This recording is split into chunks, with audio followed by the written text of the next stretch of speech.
Ab world Mefeskadus Adawamla Amin Besma Ab world Mefeskadus Adawamla Amin Besma Ab world Mefeskadus Adawamla Amin. Yes, good morning, and hope everyone's doing well on this Monday, start of the working week for many. So yeah, hope you have a good one. So straight in with the reading, Deuteronomy chapter 3, give thanks. Then we turned and went up the way to Bashan. Og, the king of Bashan, came out against us, he and all his people, to battle at Edrei. Yahweh said to me, "Don't fear him, for I have delivered him, for all his people and his land into your hand. You shall do to him as you did to Sihon, the king of the Amorites, who lived at Shebon." So Yahweh our God also delivered into our hand Og, the king of Bashan, and all his people. We struck him until no one was left to him remaining. We took all his cities at that time. There was not a city which we didn't take from them. 60 cities, all the region of Argob, the kingdom of Og in Bashan. All these were cities fortified with high walls, gates and bars, in addition to the great many villages without walls. We utterly destroyed them, as we did to Sihon, king of Shebon, utterly destroying every inhabited city, with the women and the little ones. But all the livestock and the plunder of the cities we took for plunder for ourselves. We took the land at that time out of the hand of the 2 kings of the Amorites who were beyond the Jordan, from the valley of Arnon, the king of Mount Hermon. The Sidonites call Hermon Shiron, and the Amorites call it Senir. We took all the cities of the plain, and all Gilead, and all Bashan, and Selachah, and Edrei, cities of the kingdom of Og in Bashan. For only Og, kingdom of Bashan, remained in the remnant of Rephaim. Behold, his bedstead was a bedstead of iron. Isn't it Rabbah, the children of Ammon? 9 cubits with its length, and 4 cubits its wide, after the cubit of a man. The land we took in possession at that time from Arah, which is in the valley of Ammon, half the hill country of Gilead with its cities, I gave to the Reubenites and to the Gadites, and to the rest of Gilead, and all Bashan, the kingdom of Og, I gave to the half-tribe of Manasseh, and the region of Argob, even all Bashan. The same is called the land of Rephaim. Jer, the son of Manasseh, took all the region of Argob to the border of the Geshurites and to the Maccadites, and called them, even Bashan, even after his own name, Havoth Jer, to this day. I give Gilead to Machir, and to the Reubenites and to the Gadites. I gave Gilead even to the valley of Arnon, the valley of the middle of the valley, and its border, even to the river Jabbok, and to the border of the children of Ammon. The Abarah also, and the Jordan and its border, and the Chinnereth, even to the sea of Abarah, the salt sea under the slopes of Pisgah, eastward. I command you at this time, saying, Yahweh your God has given this land to you to possess it. All of you men of valor shall pass over armed before your brothers and the children of Israel. But your wives and your little ones and your livestock, I know that you have much livestock, shall live in your cities which I give you, until Yahweh gives rest to your brothers, and to you, and to them that all possess the land which Yahweh your God gives them beyond Jordan. Then you shall each return his own possession which I have given you. I commanded Joshua at that time, saying, Your eyes have seen all that Yahweh your God has done to these kings. So shall Yahweh do to all the kingdoms where we go over. You shall not fear them, for Yahweh your God himself fights for you. I begged Yahweh at the time, saying, Lord Yahweh, you have begun to show your servant your greatness and your strong hand. For what God is there in heaven or on earth that can do works like yours, and mighty acts like yours? Please let me go over and see the good land that is beyond Jordan, that fine mountain and Lebanon. But Yahweh was angry with me because of you, and didn't listen to me. Yahweh said to me, "That is enough. Speak no more to me on this matter. Go up to the top of Pisgah and lift up your eyes eastward and northward and southward and eastward, and see with your eyes, for you shall not go over this Jordan. But commission Joshua and encourage him and strengthen him, for he shall go over before this people, and he shall cause them to inherit the land which you shall see." So we stayed in the valley near Bethpor. For these few words I give thanks. Bless and love. So yeah, I don't have much to say about the first part of this chapter. Again, it's recapping what's gone before and the different lands and the conquests that have happened before on their journey from Mount Sinai to the Promised Land, and where they are now about to enter the Promised Land. But this final bit, the final kind of quarter, even less than that of the chapter, where it's got God again saying how, Moses saying how God was angry with him, not letting him go into the Promised Land. And it talks about Moses says that he begged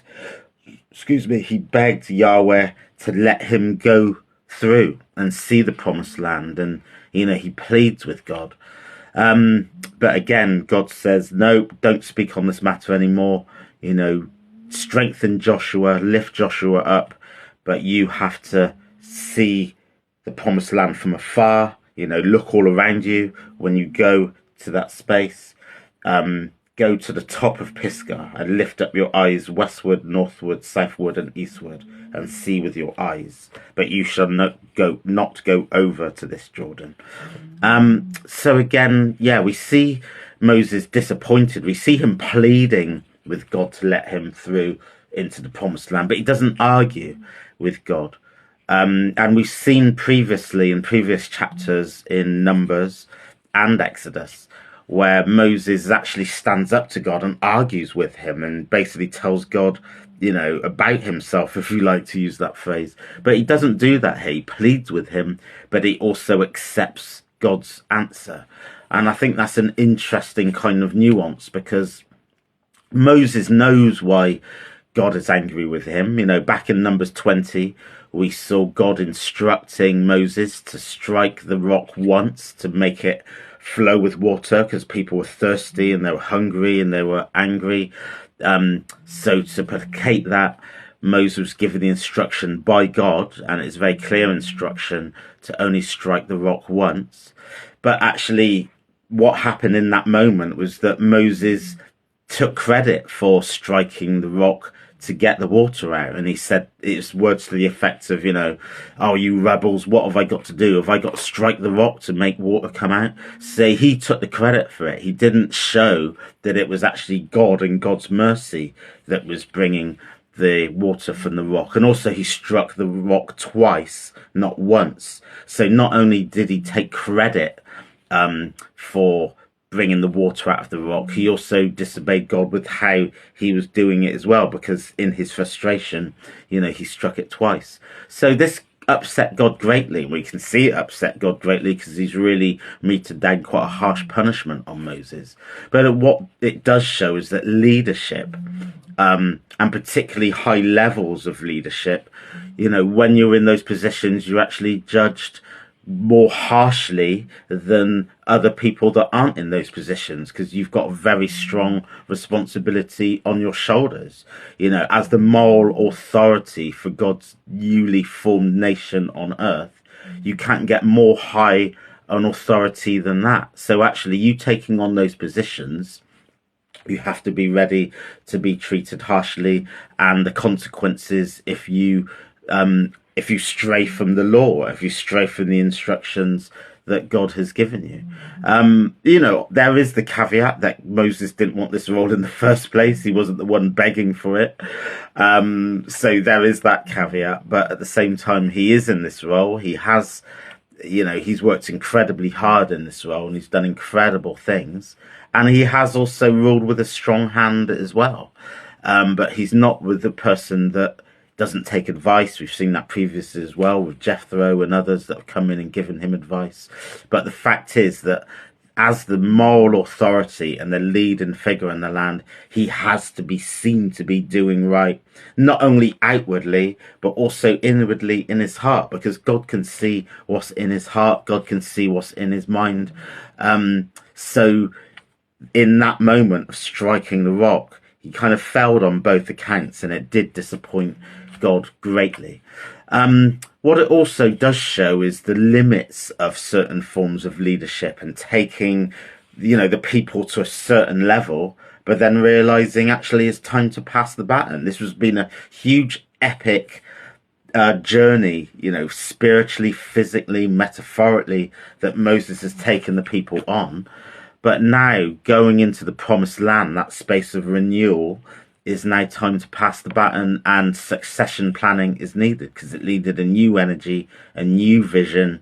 And actually, in terms of this strong punishment meted on Moses, is also very strategic, because actually the succession planning, so you're not getting into a kind of a dictatorship position, or people starting to worship Moses, not worship God, or there's other things as well.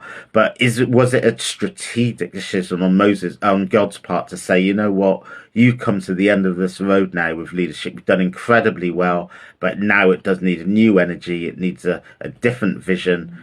I don't think Joshua was a young person, but it needs a younger vision to take this nation forward into the next stage. So there's something very symbolic, I think, with this threshold. Moses has taken them here, but now Joshua's going to take them on the next stage. So it's also convenient that Moses isn't allowed to go into the promised land, so it allows for that succession planning and that legacy to move forward unhindered, if you like. Moses is such a strong character that Joshua would forever be in his shadow if Moses was there as well, but also it's interesting how he says at the very beginning, at the very end, but commission Joshua, encourage him and strengthen him, for he shall go over before this people, and he shall cause them to inherit the land which you shall see.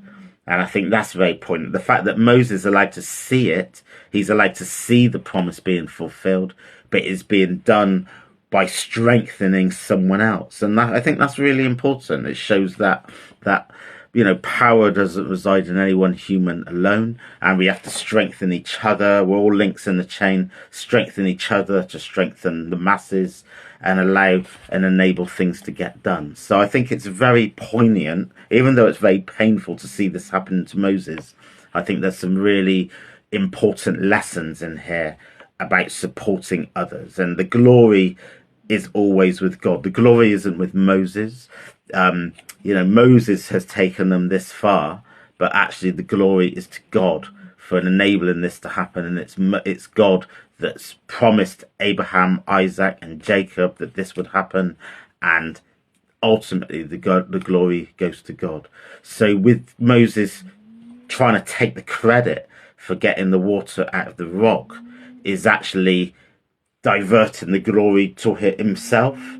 But actually the glory goes to God, and we can never forget that. No matter what form of leadership, no matter what roles we play in society, the glory always goes to God, and we can't assume to take the credit for things that God has directly instructed, in Moses' case, directly instructed Moses to do, but yet he wanted to take that credit. So it's a very tough lesson, but it's a lesson for all of us in terms of humbleness, keeping God's instruction in our foresight, and just giving him his due praise and respect and honor, but also wanting other people to take the lead, to take that baton, pass it on, strengthen others, and allow ourselves to know, I've done this work, I've done it to the best of my ability, but now it's time for a new chapter, a new dawn, a new way, with other people taking that lead.